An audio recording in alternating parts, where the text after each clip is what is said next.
The interview they haven't done on Singer Maya.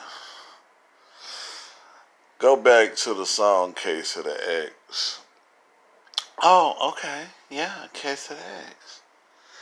Who was your writers for Case of the X? What? Excuse me? No, Maya, who was your writers for Case of the X? That was Tricky Stewart and Tracy Hale and Tab. Oh, I think maybe I co-wrote a little bit on that song too. Oh no, Maya, you didn't co-wrote on that song at all. Okay, so you got it right. Case of the X. That's Christopher Tricky Stewart, Tracy Hill, and Tab, and you don't have any writing credits on it. Oh, it must have been on the production side. Wait a minute, Maya. What do you mean on the production side? Well, I must have had some production credit. No, Maya, you don't have any production credit on Case of the X. The production credit is Christopher Tricky Stewart. On Case of the X, Maya, you were the assigned singer to the song, but you didn't produce or write any of it. Oh, yeah, you're right. You are correct. Yeah, I remember that now. Yeah. Okay, Maya, let's move on to question number two. Um, Lady Marmalade, Lady Marmalade, uh, did you write or produce any of that? Oh, no, I didn't write or produce any of that. That was really a collective of different major record companies that brought us all together. I learned that one from you actually. The way you termed it, I decided to start using that. Oh, okay. So you didn't write or produce anything with Lady Marmalade. Oh, God, no, I wouldn't. I was just a kid back then. I just got had just dropped out of college. All right, Maya. Okay, okay. So we got that straight. Okay, let's go and try another one. What about a song called "You" from the album Mood Ring? Did you write any of that song? Uh, I'm not sure if I know there was a songwriter on there.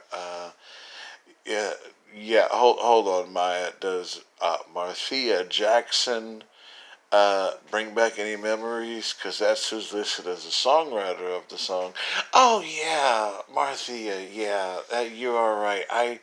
She is the songwriter of that. Yeah, and I definitely didn't produce any of that record. You know, that record's really kind of like a wedding record. No, actually, Maya, it's not. It's There's more in depth to the song "You" that you've ever realized. But since you're not the writer of the song, we would need to ask the question to the writer of the song, not you, because you were just the assigned singer. Oh, you know what? Let me mind my mouth. You're right. Let me mind my mouth. Go ahead with your next question. Okay, now Maya. So any of these Billboard songs that went Billboard on the very first album that was self-titled Maya? Oh yeah, from 1998 to Interscope. Did you write or produce any of those songs that went Billboard on the very first album, self-titled album Maya, that's owned by? And of course, the original recordings are owned by Interscope and everybody else. But did you write or produce any of those? Oh no, I didn't. Like I said, I just dropped out of college. Out of college, I was in college in Maryland. I just dropped out. I didn't write any of that. Okay, so what was your contribution, Maya, to your first album? Oh, well, I was the assigned singer, of course. Oh, okay. So you're lucky you even got a record deal. Is that right? You're just happy you got a record deal? Oh yeah, it was my end. It was my opportunity. I was so happy. Um, yeah. Oh yeah. Okay. So hold on, Maya. Let's move over to Fear Flying. Okay. The second album, Fear. Oh yeah. Go ahead. Sure. Oh, 2001. Go ahead. Now, Maya, on Fear Flying. Let's take one of the Billboard songs from there. My love is like whoa. Now, what inspired you to write that song, Maya? Oh, I'm inspired in so many ways in life, but in that particular song, I didn't actually write that song. Oh, you didn't write that song. Let me let's look up the data sheets. Oh yeah, you're right, Maya. It says here a lady named Missy Elliott wrote this song. Yeah, she did. She wrote it while we were in the studio together, and I felt like I participated because she did ask me questions. But you weren't listed as the writer of any of that song, were you? Oh no, I didn't write any of that. I think I might have helped on producing it. No, my it says here the producer was Missy Elliott. Oh, you're right. Yeah, I. Oh, you know how it is. I just get, it's been so many years, 25, 28 years in the music business, and you know, I've, I just, it's hard for me to remember all these songs. But you do understand the common denominator that we're starting to reach here, Maya. Oh, yeah, that it looks like I didn't write or produce these songs from the first three albums. Um, no, Maya, you didn't.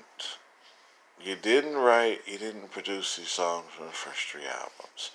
Now, Maya, when you left Interscope and your contract ended, you went to Motown Records. Oh, yeah, I sure did. I did go to Motown. Now, when you went to Motown, you picked yourself up a really nice advance check from Motown. Would you care to tell us how much that check was for? I wouldn't even know. I'd have to go back. I mean, I've got family that are accountants. I'd have to check the.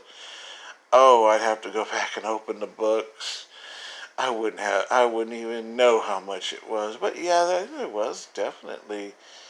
I did get my advance. Well, yeah, now out of the advance, that's paid back after the album is dropped. That's how the money is recouped from Motown Records, Maya. So, did you ever release an album with Motown? Well, it was leaked. Well, whoa, what? It was leaking. What do you mean leaking? Whoa, what are you talking about, Maya? What are you talking about? It was leaked. It was just it leaked or something. I don't know. It leaked in Japan. It leaked in Japan. Wait a minute, but Maya, hold on a second. Wait a minute. Don't worry about leaked in Japan. Okay, bring this back to the states. Okay, Motown Records. All your albums released in the United States was called domestically, right? Not internationally. So I'm taking you back 2005, 2006.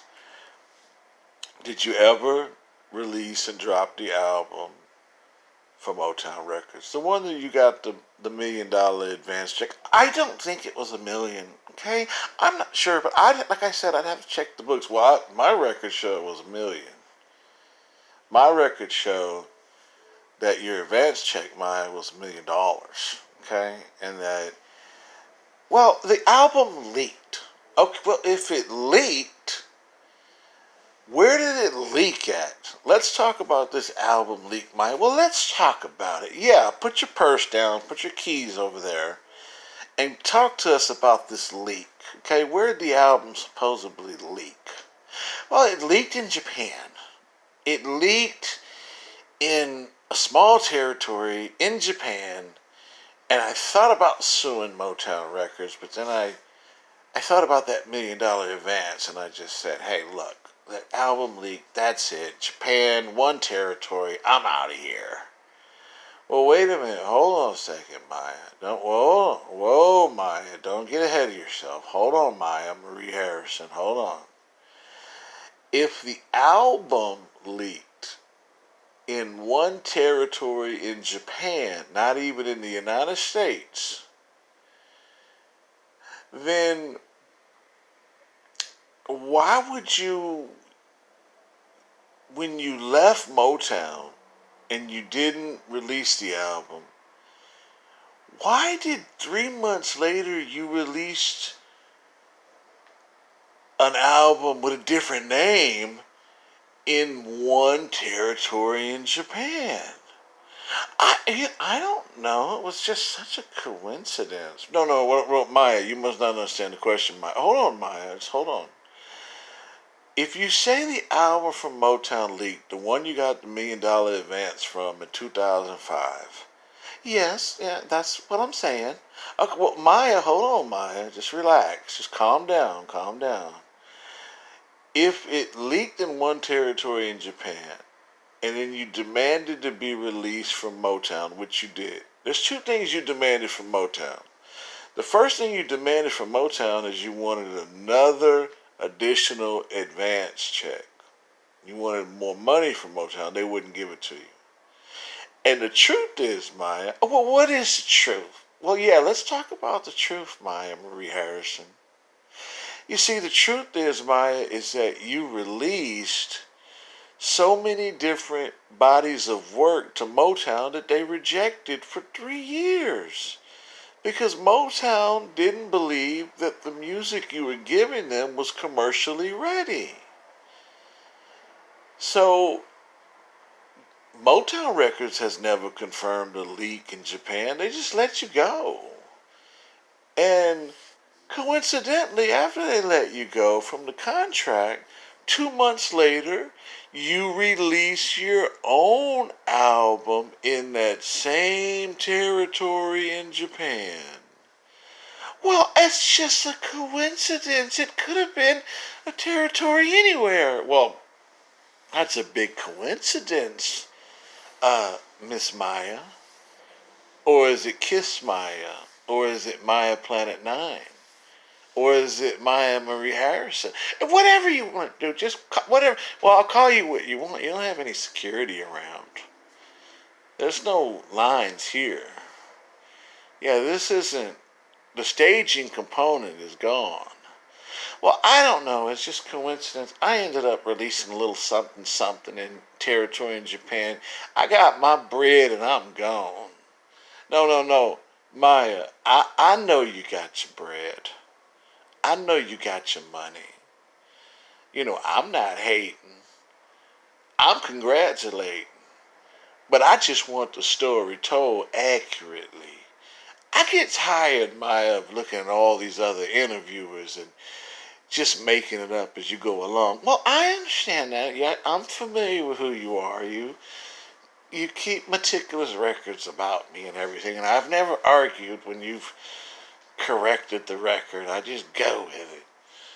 Alright, well, I'm about to get out of here, Maya. In closing, is there anything else you want to say about this interview before we get out of here? No promo. Don't be trying to promote any of your music on here. This isn't a promotional interview. This is a gut check interview, Maya.